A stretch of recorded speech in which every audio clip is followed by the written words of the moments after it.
In the name of Allah, who is the most beneficent and the most merciful.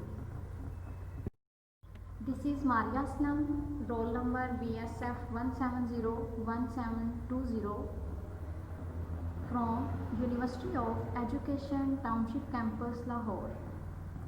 This is Inorganic Material Chemistry with course code CAM 3115, and we are going to study the topic of hydrothermal synthesis. This is also called solvothermal synthesis. Later we will discuss that what is difference between solvothermal and hydrothermal synthesis. Basically, this topic is divided into 3 lectures, and these are hydrothermal synthesis 1, hydrothermal synthesis 2 and hydrothermal synthesis 3. First of all, we will discuss about hydrothermal synthesis 1. The key concepts of this topic are: what is hydrothermal solvothermal synthesis, what is the main characteristics of hydrothermal solvothermal synthesis, then we will discuss its advantages and applications in detail. Later we will study its summary with examples of synthesis of nanomaterials via hydrothermal solvothermal method. Now we are going to discuss its introduction. So, solid state chemistry deals with synthesis, structure analysis, properties and applications of solid materials, and these materials are generally inorganic. Inorganic solids are also included since they present interesting physical properties like high electrical property, and the reaction of organic solids are connected to topochemical control. Now the question arises, what is topochemical control? Topochemical control can be defined as a chemical reaction or product formation that is determined by the orientation of molecules in the crystals. For example, they are influenced by their molecular packing arrangement. Therefore, minerals are included because they are examples of organic solids which occur in nature. Most of the inorganic solids are non-molecular, and their structure is determined by the manner in which atoms or ions are packed together in 3 dimensions. Their various and complex structure types are the center of appreciation of solid state chemistry. This includes description and classification of crystal structure by the knowledge of space groups and estimation of the factors which affect the control the crystal structure. An important structural aspect is the defect structure of solids. These defects have a great effect on properties just as mechanical strength, electrical conductivity and chemical reactivity. These allow the various composition of solids in the framework of the same overall crystal structure. Thus, it is possible to control or modify many properties by changing the composition. There are several methods in order to synthesize solids. These are vapor phase, transport, precipitation, electrochemical methods, ceramic methods, solvothermal and hydrothermal methods. Our main concern is hydrothermal methods.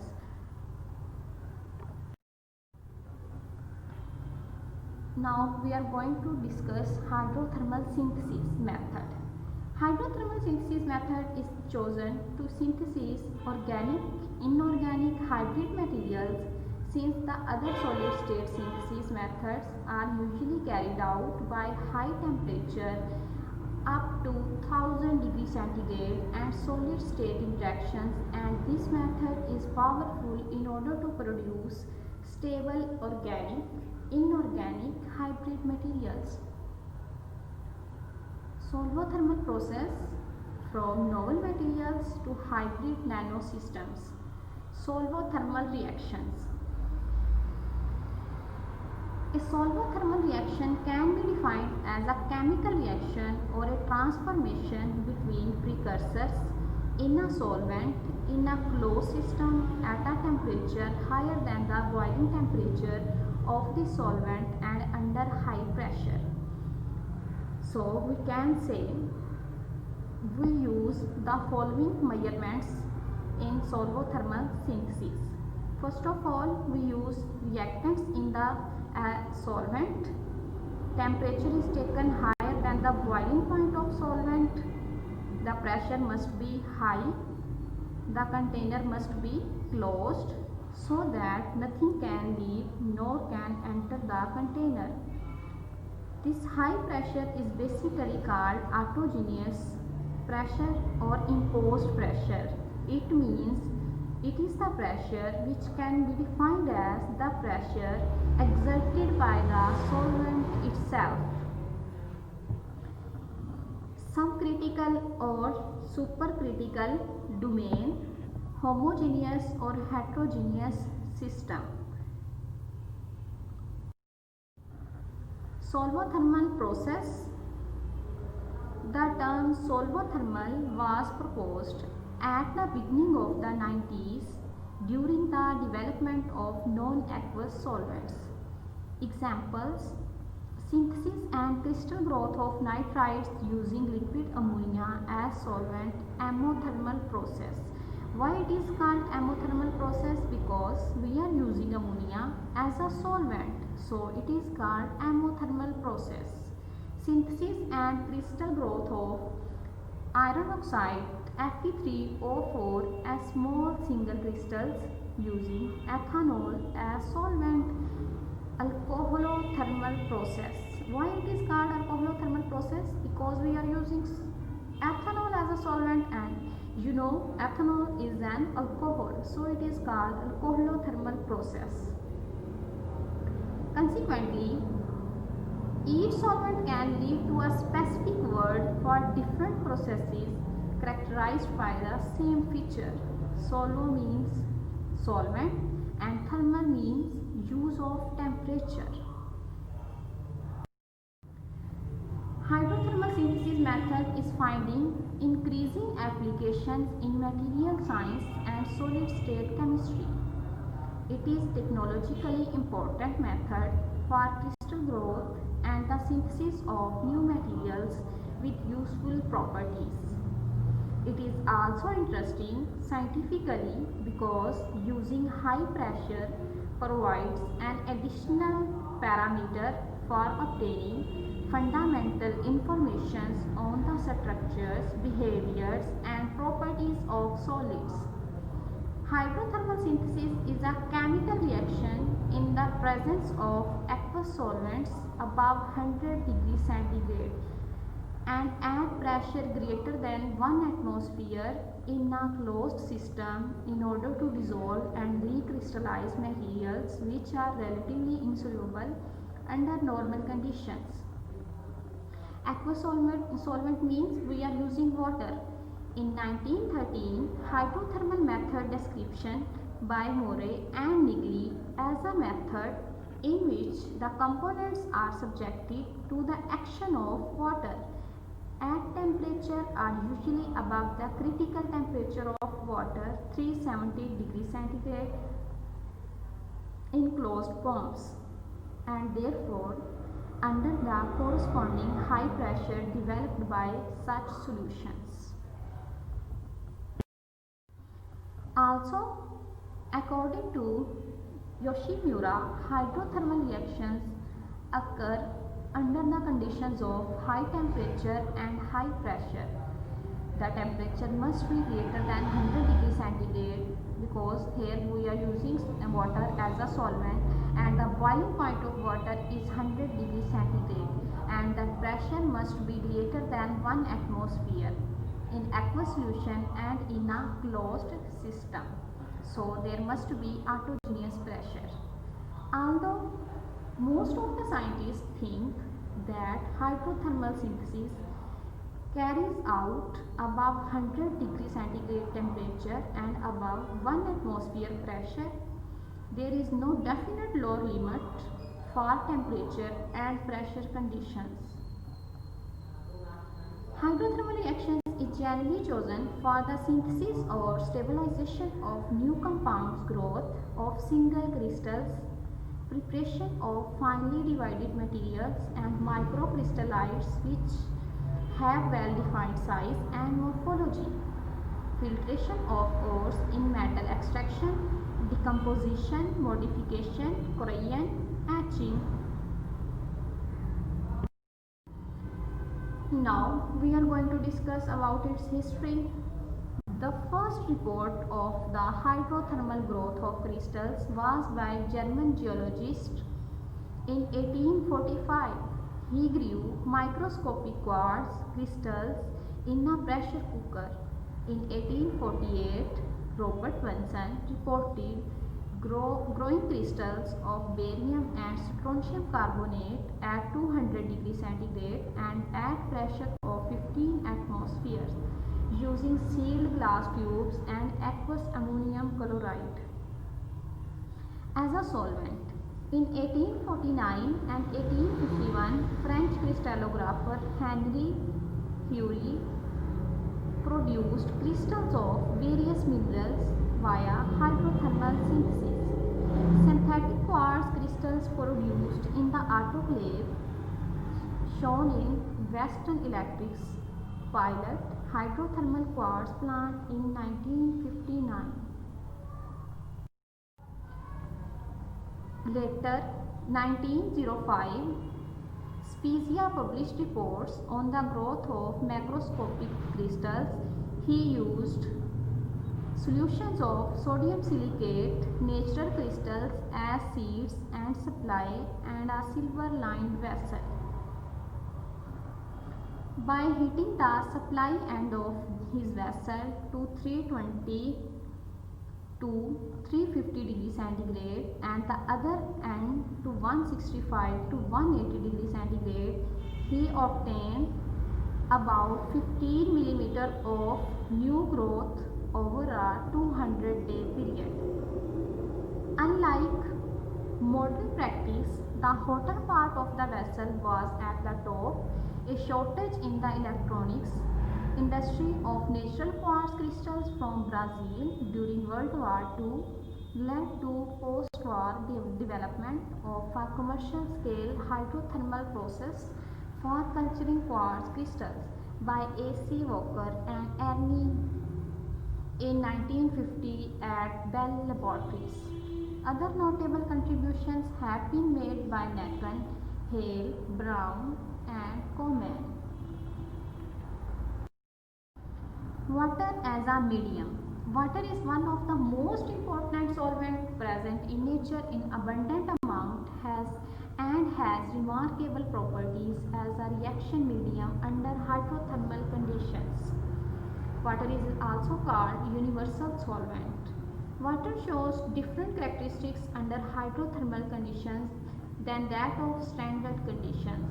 One of the biggest advantages of using water is the environmental benefit and cheaper than other solvents, and it can act as a catalyst for the formation of desired materials by tuning the temperature and the pressure. It is non-toxic, non-inflammable, non-carcinogenic, non-mutagenic and thermodynamically stable. And other advantage is that water is very volatile, so it can be removed from the product very easily. Volatile means it can evaporate at any temperature easily. Hydrothermal solvents have different properties at above 100 degrees centigrade and above 1 atmosphere, especially at critical points. In order to understand hydrothermal reactions, The properties of solvent under hydrothermal conditions must be known very well. Now look at the phase diagram of water. First of all,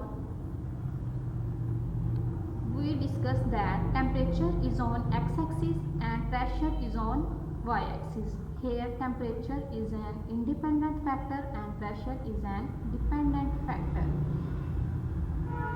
So if we see at any temperature or at certain temperature T, the pressure is 1 atmosphere. So we can say at low temperature water exists as in liquid form, or we can say that at very low temperature water exists as solid form, and at very high temperature water exists as vapor form. So as we increase temperature, the water converts from liquid state to vapor state.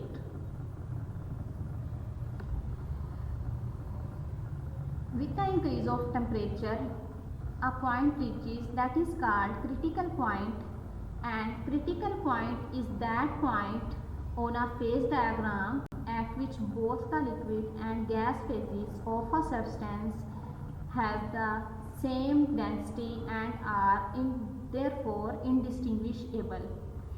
It means we cannot differentiate between gaseous form and liquid form. Above critical point, supercritical fluid exists, and supercritical fluid can be defined as any substance at a temperature and pressure above its critical point under distinct liquid and gas phases and exist. Gas phases don't exist. It can effuse through solid like a gas and dissolve molecules like a liquid. That's all about phase diagram of water. In the figure 1 means in the previous figure, the critical point marks the end of liquid vapor coexistence curve at the critical temperature Tc and pressure Pc. This is critical pressure in a phase diagram for a pure homogeneous substance. Homogeneous substance means the composition remains constant. A fluid is defined as being supercritical if it is maintained at conditions above its critical temperature and pressure. The properties of supercritical fluids vary depending on the pressure and temperature and frequently described as being intermediate between those of a gas and a liquid. As the temperature increases, the liquid becomes less dense due to thermal expansion, and at the same time the gas becomes denser. At the critical point, the densities of both phases become the same. The compound is neither liquid nor gas any longer above the critical point, and it becomes supercritical fluid. After that, the phases of liquid and gas are not distinguishable, and properties of supercritical fluid (SCF) will be between gas and liquid. Diffusivity and viscosity symbolize transport properties that influence rate of mass transfer. Diffusivity is at least an order of magnitude higher and viscosity is lower compared with a liquid solvent. This means that effusivity of reactants in supercritical fluid will occur faster than that in a liquid solvent, which means that solid can dissolve and migrate more rapidly in SCFs, supercritical fluids. High diffusivity, low viscosity and intermediate density of water increases the rate of reaction.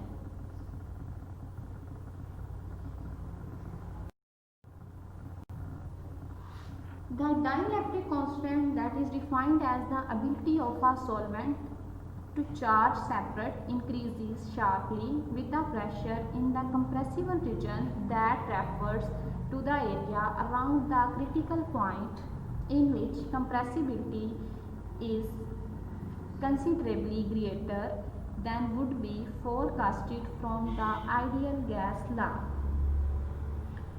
Ideal gas law is also called general gas equation. This behavior is also parallel to a change in density as shown in figure 2. Density changes sharply but continuously with pressure in the compressible region. One of the most important advantages of hydrothermal solvents is that a change in density affects the solvating power. A decrease in the density results in a significant change in solvating ability. The physical and chemical properties of water and aqueous solutions. Aqueous solutions means which you are using water as a solvent in the temperature and pressure ranges required for hydrothermal synthesis have been discussed in numerous review articles and are well known. The PVT data for water up to 1000 degrees centigrade and pressure 10 kilobar are known accurately enough within 1% error. If the density of water is high enough, non-polar compounds may be completely miscible with it because water behaves as a non-aqueous fluid. Water is a polar solvent and its polarity can be controlled by temperature and pressure, and this can be an advantage over other solvents. This is all about my presentation, and if you have any question, any query, then you can ask me in your comments. Thank you.